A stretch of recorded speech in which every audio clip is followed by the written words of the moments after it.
Muy bien, vamos a irnos a Hechos capítulo 8, del versículo 26 al versículo 40. Vamos a terminar con el capítulo 8 en esta ocasión. Nos vamos a poner de pie, vamos a leer la palabra de Dios y luego vamos a ir desglosando versículo por versículo. Un ángel del Señor habló a Felipe diciendo: levántate y ve hacia el sur por el camino que desciende de Jerusalén a Gaza, el cual es desierto. Entonces él se levantó y fue. Y sucedió que un etíope eunuco, funcionario de Candace, reina de los etíopes, el cual estaba sobre todos sus territorios y había venido a Jerusalén para adorar, volvía sentado en su carro y leyendo al profeta Isaías. Y el Espíritu dijo a Felipe: acércate y júntate a ese carro.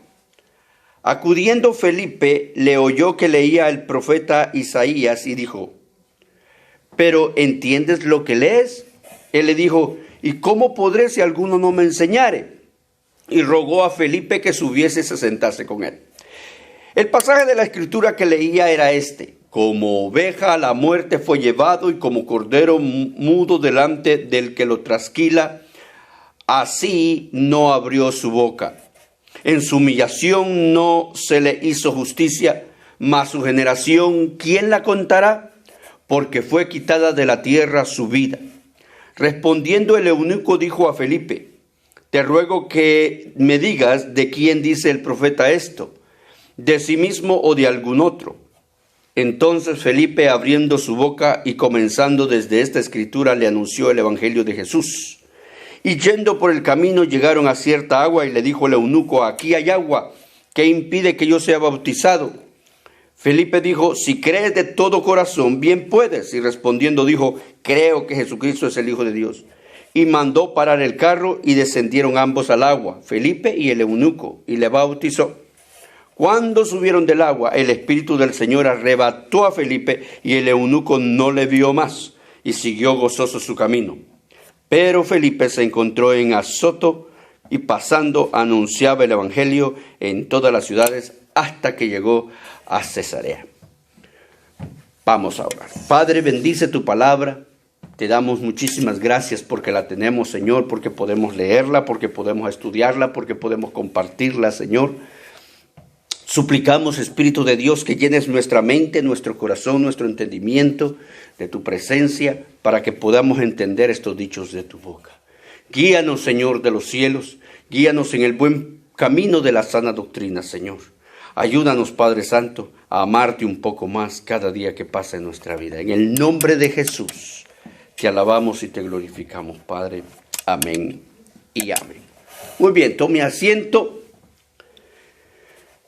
Venimos de estudiar los hechos entre Simón el mago y Pedro y Juan, que habían llegado a fortalecer a los hermanos samaritanos.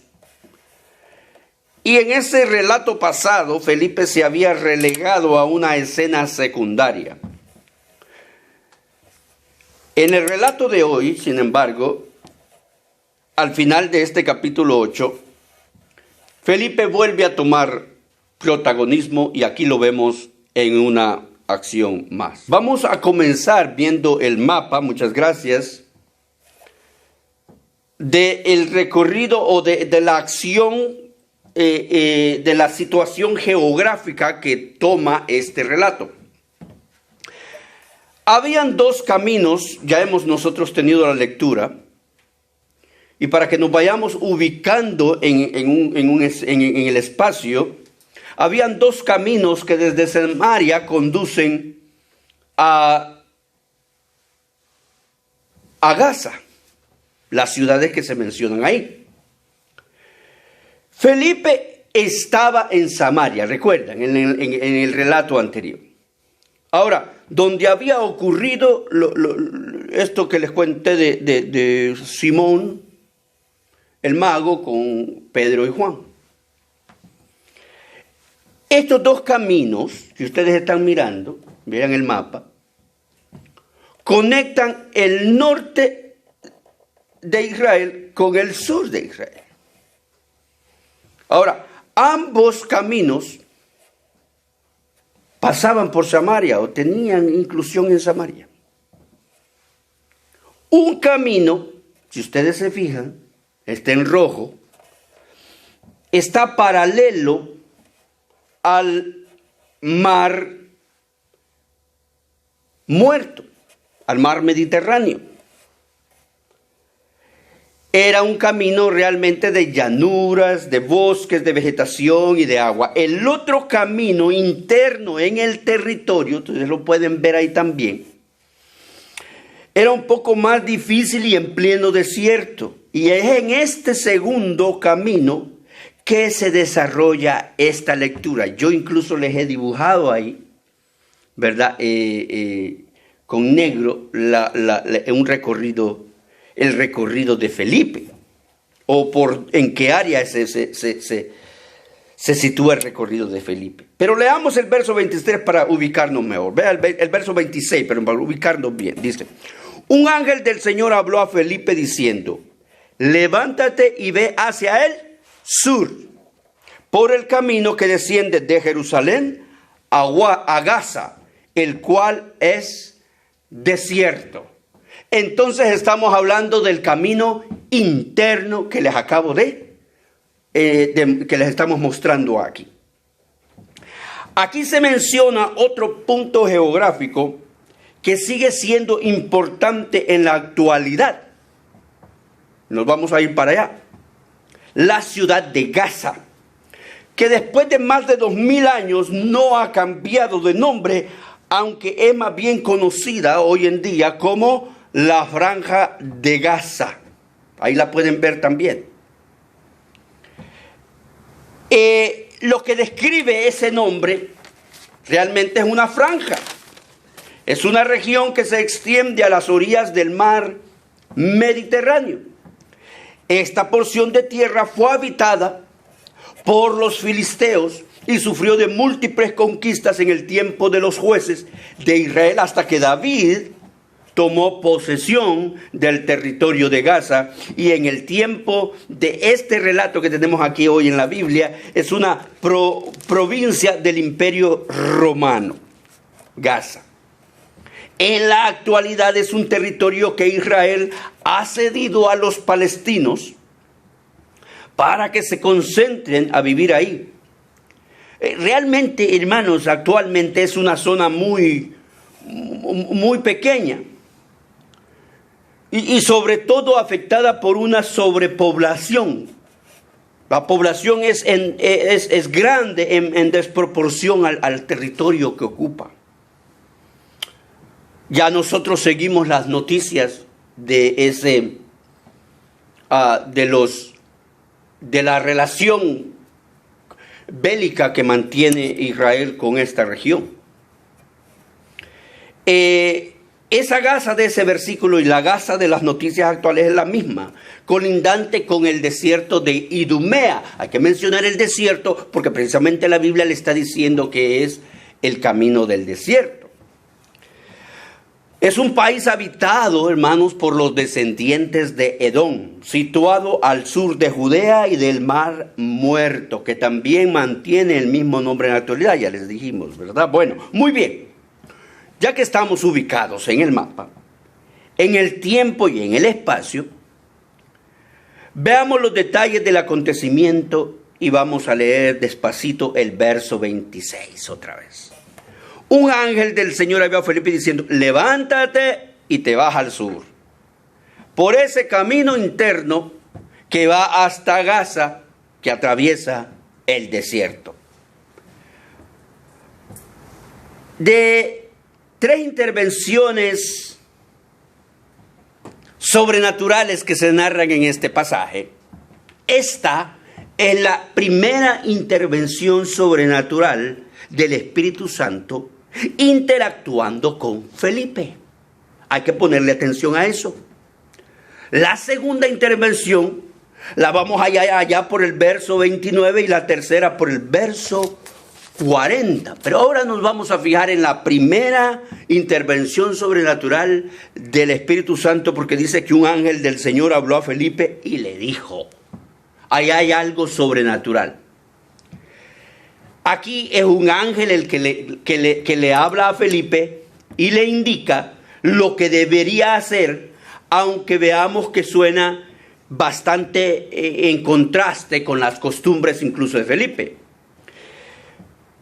Mire, Felipe tenía que dejar el gran éxito de su obra en Samaria para irse a un desolado desierto. Como que cuando recibe Felipe esta noticia no le haya seguramente mucho sentido, ya que Felipe estaba librando una exitosa batalla de fe, anunciando el evangelio, y estaba teniendo lo mejor de la cosecha de esta evangelización.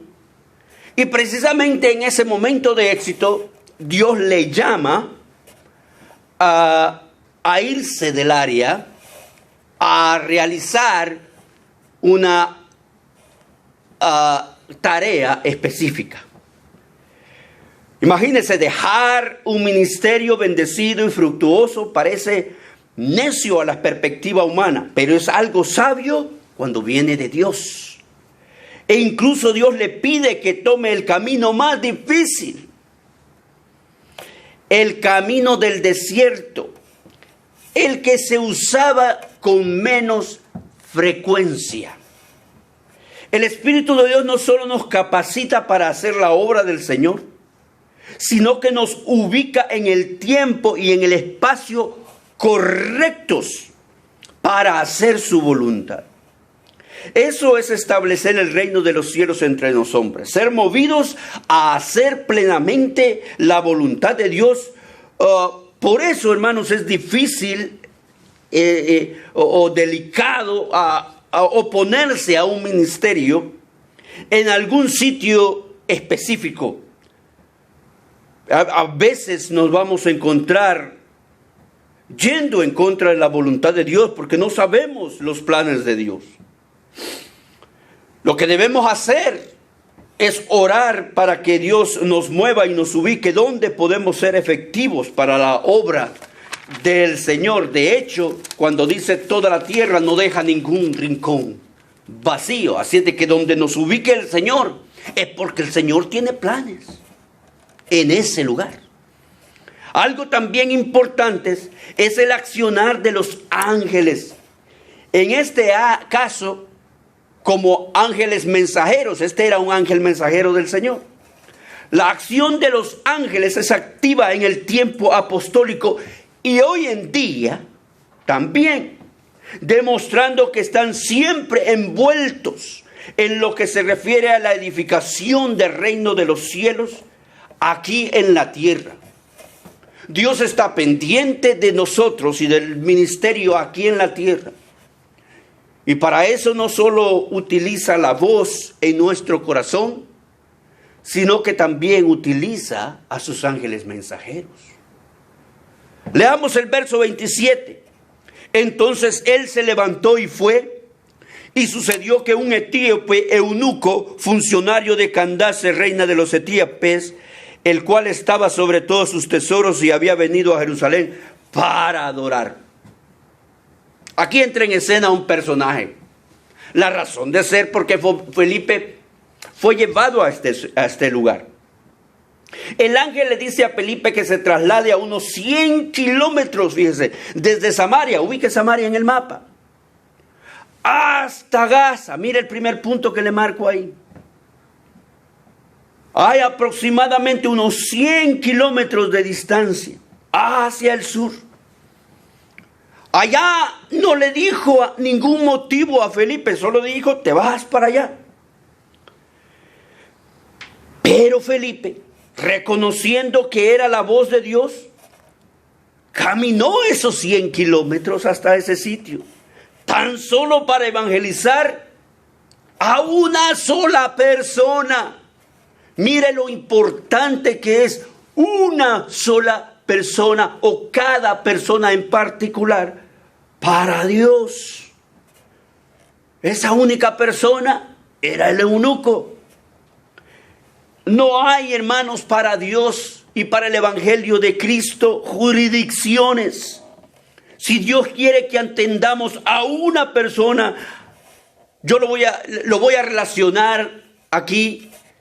Si Dios quiere que atendamos a una persona que incluso vive cerca de otra iglesia, en otro barrio o en otra ciudad, aún lejos de donde nosotros vivimos, pues bien valdría el esfuerzo de ir y ministrarla. Además, la decisión también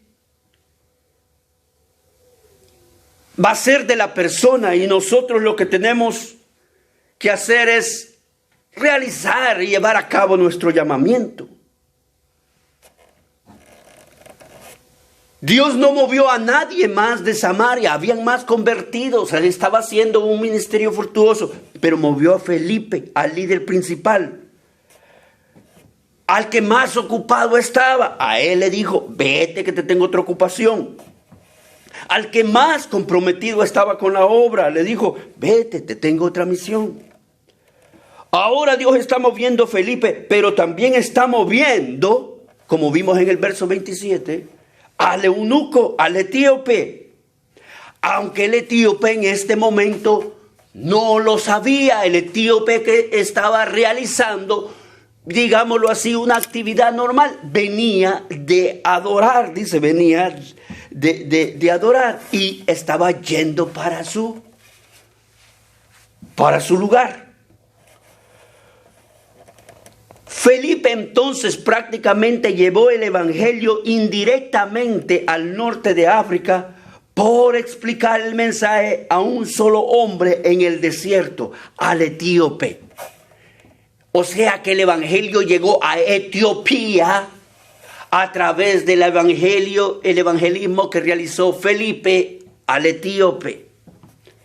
Hablemos de Etiopía. Etiopía quiere decir que tiene la faz tostada.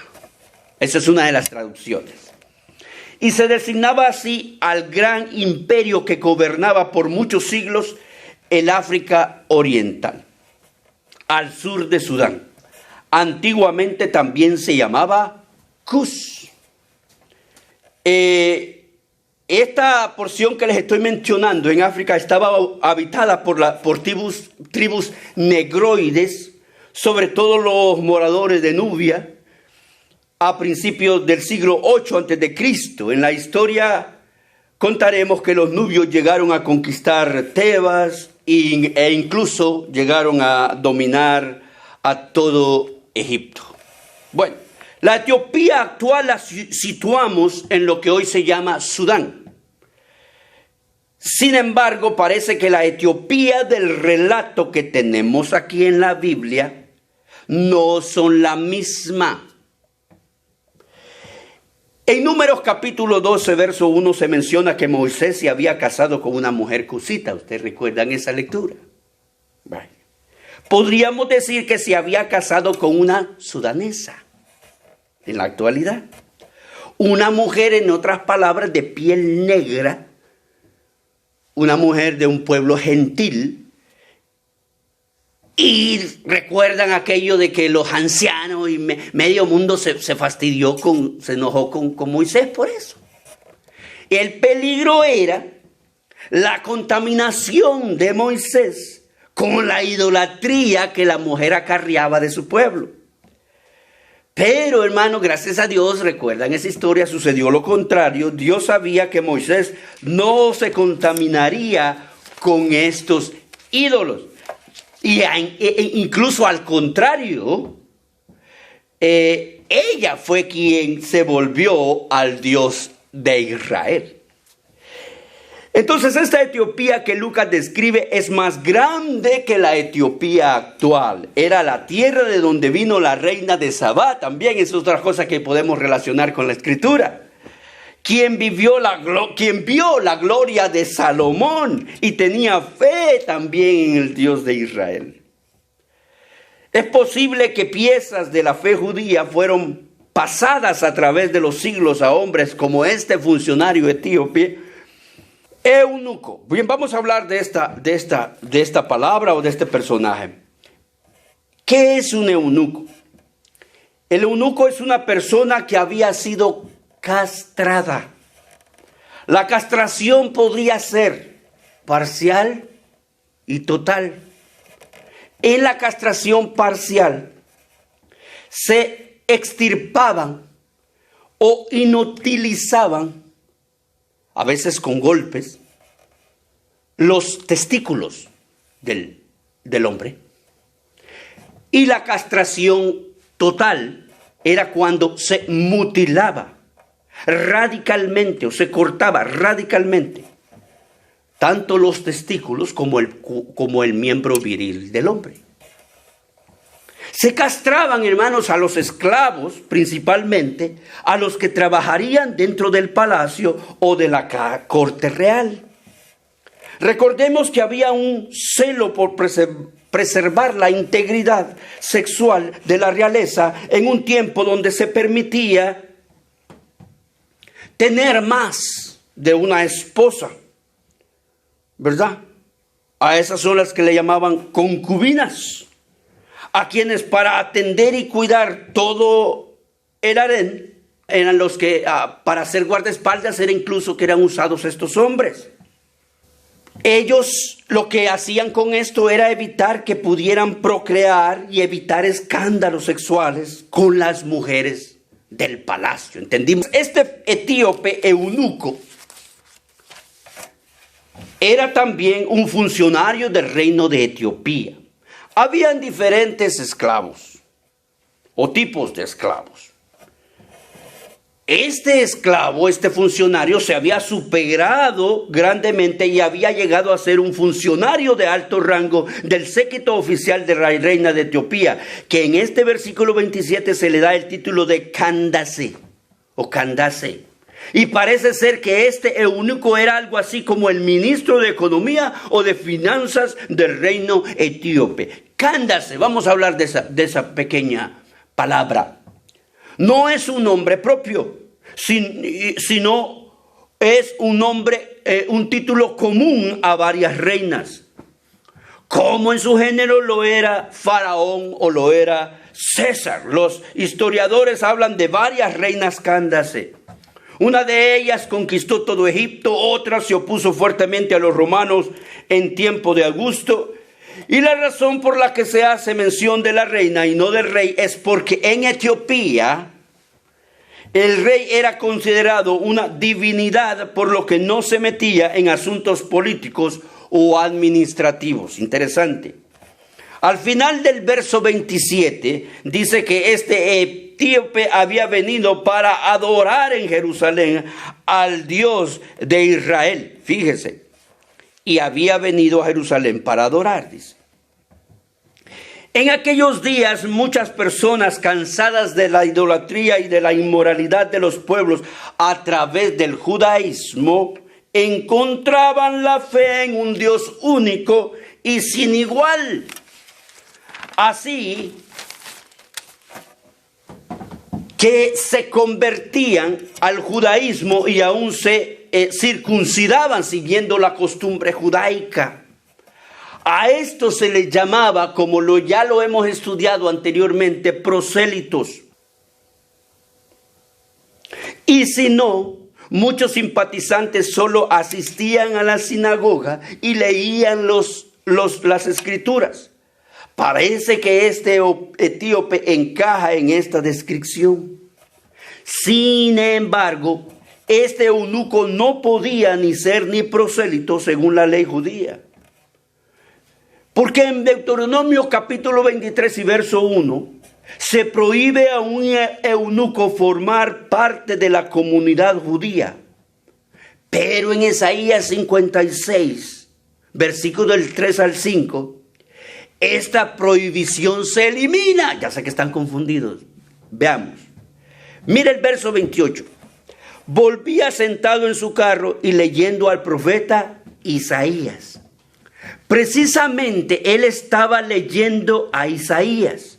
Lo que ahí vemos es la llegada de la era espiritual, la era de la gracia. Pasábamos de la era de la ley a la era de la gracia. Si este hombre era un prosélito probable, era sin duda un hombre temeroso de Dios de Israel, sin duda. Debemos notar que solo alguien adinerado y rico podía darse el lujo de tener para sí, para uso personal, un libro de la Biblia. Él lo tenía en su propio carruaje, lo llevaba consigo. Recordemos que todos eran manuscritos, eran escritos hechos a mano y se escribían por encargo. Así que era muy carísimo. Ni los judíos mismos tenían sus rollos para su uso personal. Por eso la importancia de la sinagoga, porque ahí se leían los libros para todos. Ahora, el eunuco no solo leía un libro, sino que era un libro grande y extenso como el libro de Isaías. Recordemos que a Isaías se le clasifica como un profeta mayor precisamente por la extensión de su escrito. Entonces este etíope, este eunuco, este funcionario tenía en su poder un libro realmente, sumamente muy costoso. Mire lo que dice el verso 29. Y el Espíritu dijo a Felipe, acércate y júntate a este carro. Aquí vemos la segunda intervención sobrenatural de la voz del Espíritu Santo. Felipe era guiado desde Samaria hasta ese lugar. Y ahora va a ser guiado a realizar la acción. Paso a paso era guiado no solo en esto, sino en su ministerio este diácono Felipe. Es notoria la docilidad espiritual de este diácono para realizar la obra de Dios. Mire lo que dice el verso 30. Acudiendo Felipe le oyó que leía al profeta Isaías y le dijo, ¿pero entiendes lo que lees? Aquí conectó. Leer en voz alta, hermanos, era una costumbre y un asunto cultural. También podría ser que por ser un funcionario también quizá tenía hasta un secretario personal y quien era el que realmente le leía el rollo en voz alta. Y Felipe, como buen judío, reconoció la lectura y se da cuenta que Dios le pone en bandeja de plata la oportunidad para presentar el evangelio a este personaje. En la voluntad de Dios se había arreglado este momento, este encuentro. Tanto el eunuco había sido guiado hasta ese punto, como Felipe había sido guiado hasta ese punto. Y Felipe tenía las instrucciones de acércate al carro. Qué maravilla como Dios, hermano, abre puertas. Nos abre puertas, hoy en día nos ha abierto puertas siempre para evangelizar a las almas. Ahora mire la pregunta más certera que hace para romper el hielo Felipe. Se acerca al carro y le dice, ¿y tú entiendes lo que lees? ¡Qué pregunta más extraordinaria! ¿Es posible leer las Escrituras y no comprender claramente su significado? Dios es la fuente de la sabiduría, del conocimiento, la fuente del entendimiento. Solo Dios puede depositar en nosotros sus pensamientos. Solo Dios puede hacernos entender lo que quiere decir su palabra cuando la leemos. Mire lo que dice el verso 31. Él dijo, ¿y cómo podré? Respondió el eunuco. ¿Y cómo podré si alguno no a Felipe que subiese y se sentara con él? Hasta hoy era un encuentro callejero. Todo un funcionario poderoso demostrando humildad. Nunca debemos sentirnos mal si necesitamos ser enseñados, antes de que podamos entender muchas cosas. La invitación a Felipe, un desconocido para el eunuco. Demuestra la apertura que debemos darle a aquellos hombres que nos ayudan a entender los principios bíblicos a través de sus predicaciones, a través de sus libros, a través de sus comentarios. Es muy útil y aconsejable para todo cristiano que desea crecer en el Señor, que lea la Biblia, por supuesto, pero de ser posible que lea aquella literatura de buenas fuentes que arrojen destellos de luz sobre la correcta interpretación de la palabra de Dios, sobre la Biblia. Ahora, por supuesto, tengamos cuidado porque no todos son Felipe, ¿verdad? Bien, vamos al verso 30. El verso 32 y 33 dice: y el pasaje de la escritura que leía era este: como oveja a la muerte fue llevado, y como cordero mudo delante del que lo trasquila, así no abrió su boca. En su humillación no se le hizo justicia, mas su generación, ¿quién la contará? Porque fue quitada de la tierra su vida. El etíope estaba leyendo a Isaías capítulo 53, verso 7 y verso 8. Una profecía mesiánica, la descripción de la obra sacrificadora del Mesías, de llevar el pecado sobre sí mismo, según el plan maravilloso de Dios. Felipe dejó de lado sus prejuicios culturales cuando se volvió un evangelista. Primero con los samaritanos, enemigos y gentiles. Ahora con el etíope, un gentil y eunuco. Gentiles que por más que quisieran no podrían entender la escritura si el Espíritu Santo no les abría el entendimiento. Para ellos, Jesús era un profeta judío como tantos otros. Entonces, ¿cómo ponerle nombre a esta profecía de Isaías que estaba leyendo?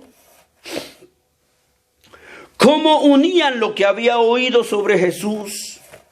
Venía de Jerusalén, había oído sobre los milagros de Jesús, sobre el ministerio de Jesús, sobre la muerte de Jesús, sobre la resurrección de Jesús.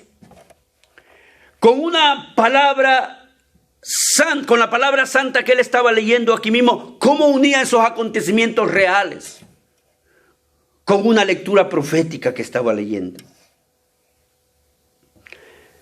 ¿Cómo unía esos acontecimientos frescos a una profecía escrita muchísimos años antes? El eunuco sabía que Israel tenía algo especial. Por eso deseaba ser un prosélito, se comportaba como un prosélito judío. Y Dios lo guía a esta parte de la escritura porque había llegado el momento que este hombre cruzara el umbral entre el conocimiento y la fe. Vea el verso 24. Respondiendo el eunuco dijo a Felipe: te ruego que me digas, ¿de quién dice el profeta esto? ¿De sí mismo o de algún otro? La confusión que este etíope tenía era normal, porque los judíos de aquel tiempo entendían de diferentes maneras la identidad de este siervo al que se está refiriendo esta porción bíblica. Algunos pensaban que el siervo que sufría era la misma nación de Israel. Otros que el siervo que sufría, que relata aquí, era Isaías mismo escribiendo de sí mismo. Y otros pensaban que el siervo que sufría era el Mesías, pero encontraban difícil de aceptarlo porque nadie quería pensar en que el Mesías debía de sufrir. Nosotros recordemos que esperaban a un Mesías literalmente bajando del cielo. Vea el verso 35. Entonces Felipe, abriendo la boca y comenzando desde esa escritura, le anunció el evangelio de Jesús. A mí esta parte me gusta cuando dice, y Felipe abrió la boca. No dice pensó en su corazón, no dice se ideó una idea, no dice escribió un tratado, no, abrió su boca. Lo único que tenía que hacer era abrir la boca y el Espíritu de Dios iba a llenar su boca con las palabras adecuadas para llegarle al corazón del etíope. La pregunta específica del verso anterior inmediatamente le dio a Felipe la oportunidad de ponerle nombre a este siervo del que está hablando esta porción. La Biblia entera se refiere a Jesús de una forma u otra. Toda la Biblia. Dios le había guiado hasta esta parte del rollo, tanto al eunuco como a Felipe, para que al etíope, al eunuco, se le abrieran los ojos y pudiera entender la escritura. Y lo logró. Felipe le contó todo el proceso de conversión, incluyendo el bautismo, como la muestra de haber adoptado la fe en Jesucristo. Guiado por esta profecía, Felipe le explicó al eunuco quién era Jesús y lo que él había hecho por todos nosotros. Le expuso un Mesías para todos, un evangelio donde cabe todo el mundo por medio de la fe, incluso alguien que no podía entrar de ninguna manera, un eunuco que no encajaba en la ley. Ahora el eunuco ya no quería ser judío. Ahora el eunuco prácticamente quería ser cristiano, porque la ley le impedía entrar al judaísmo, pero la gracia le abría las puertas del cristianismo. Mira el verso 36. Y yendo por el camino llegó a cierta agua y dijo al eunuco: aquí hay agua, ¿qué impide que yo sea bautizado? Ojalá todos sintiéramos esa emoción que vivió el etíope en ese momento. Como eunuco, la ley, dijimos, le impedía la cobertura del Dios de Israel.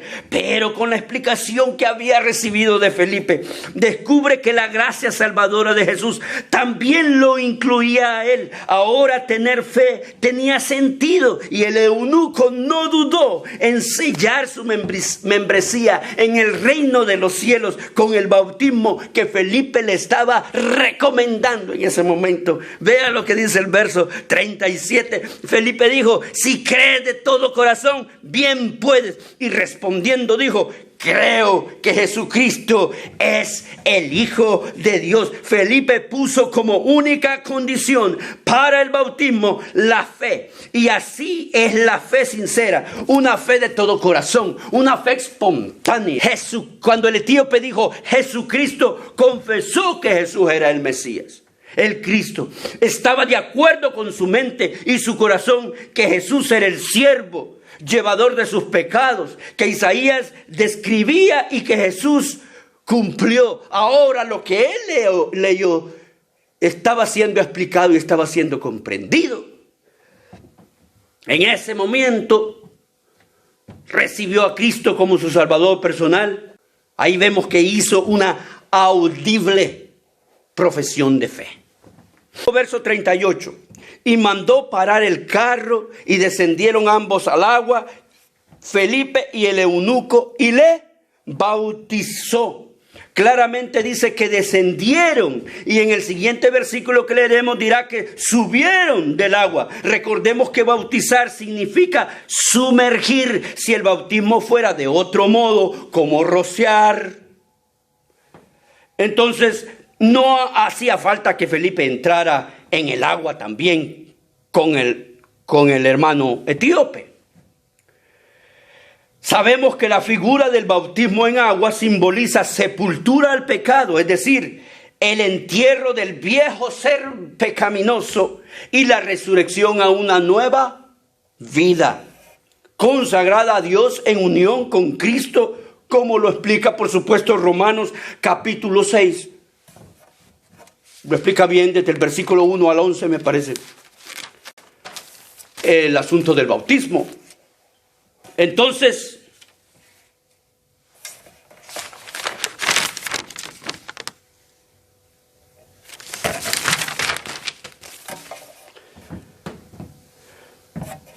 Vámonos al verso 39 ahora. Dice, cuando subieron del agua, el Espíritu del Señor arrebató a Felipe y el eunuco no le vio más y siguió gozoso su camino. En el estudio de hoy, esta es la tercera intervención sobrenatural del Espíritu Santo.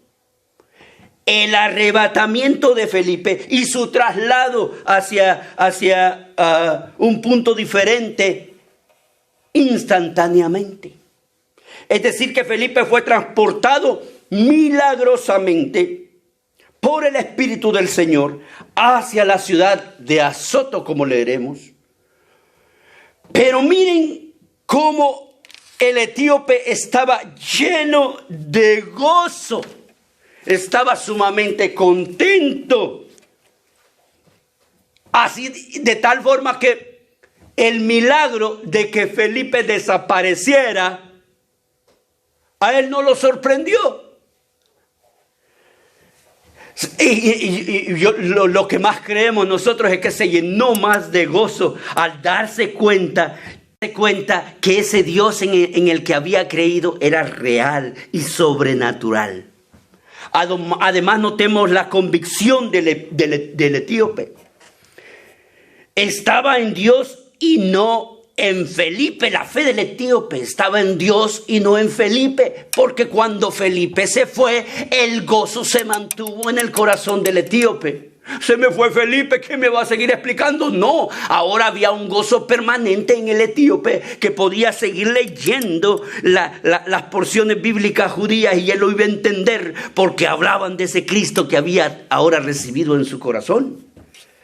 Las buenas nuevas traen consigo el regocijo del alma. Notemos también que hay un cambio de actitud instantánea. Antes era un hombre confundido, lleno de dudas e incertidumbres, temeroso hasta cierto punto de estar leyendo algo desconocido.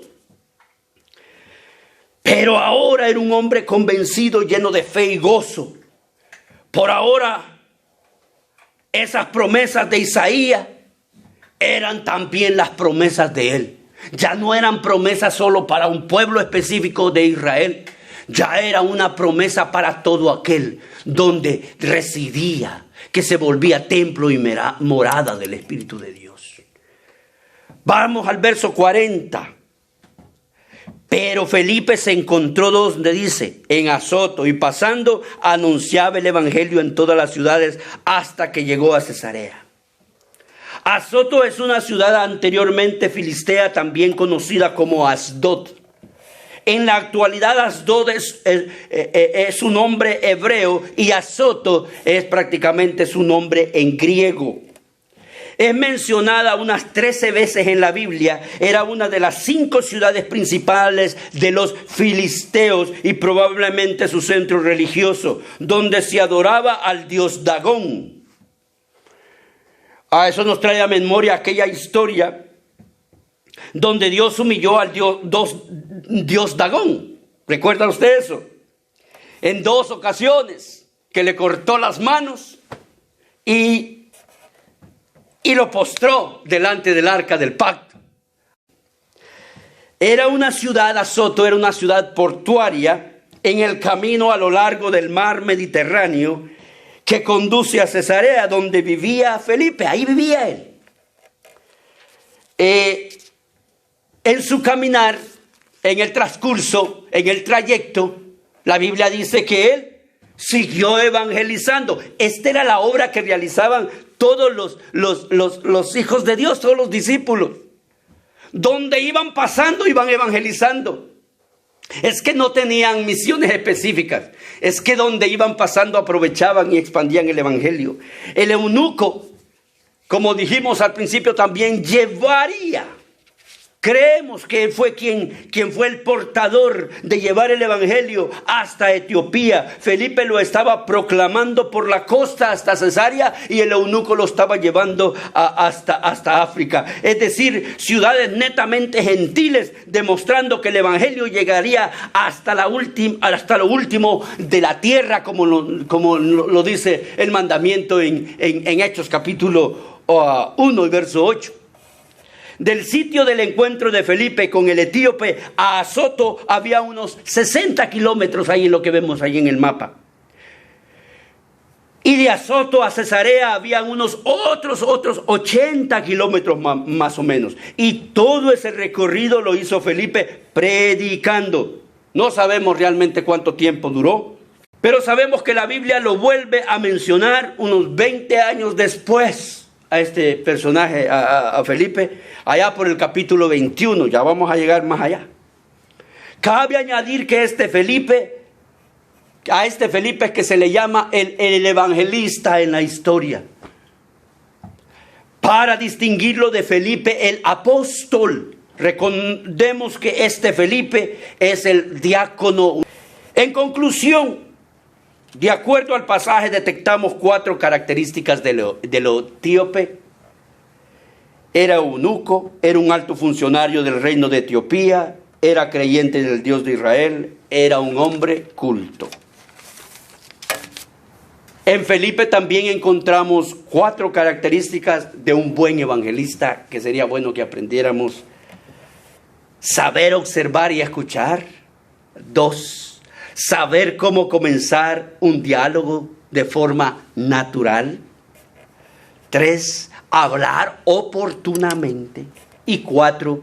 Un buen evangelista comienza hablando desde la pauta que le da el entrevistado hasta llevarlo a su encuentro personal con Cristo.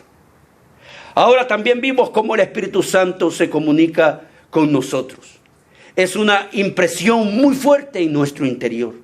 Como una voz audible, solo que en vez de ser algo externo, es algo interno, es algo fuerte pero internamente. Todo creyente debe poseer tanto conocimiento como fe en la Escritura. La fe es la que nos conecta directamente con Dios a través de Jesucristo. El bautismo no es una cuestión denominacional, hermano, sino que es un asunto del reino de los cielos, es un asunto bíblico. Es parte de la fe cristiana, es una ceremonia que todo creyente debe realizar, porque haciéndolo se está prácticamente dando testimonio de que se está admitiendo en la familia de Dios. Entonces, no es que con el bautismo somos admitidos, no. Haciéndolo nosotros lo que hacemos es dar fe de que hemos sido admitidos por medio de la sangre de Cristo en el cuerpo de Cristo en su iglesia santa. Por eso nos bautizamos. Amén. Si usted es una persona sin Cristo y quiere recibirlo como su Señor y Salvador personal, le invitamos a que haga esta oración con nosotros. Dígale: Señor Jesús, yo te recibo hoy como mi único y suficiente Salvador personal. Yo creo que eres Dios, que moriste en la cruz por mis pecados. Gracias, Señor, por salvar mi alma hoy, en el nombre de Jesús.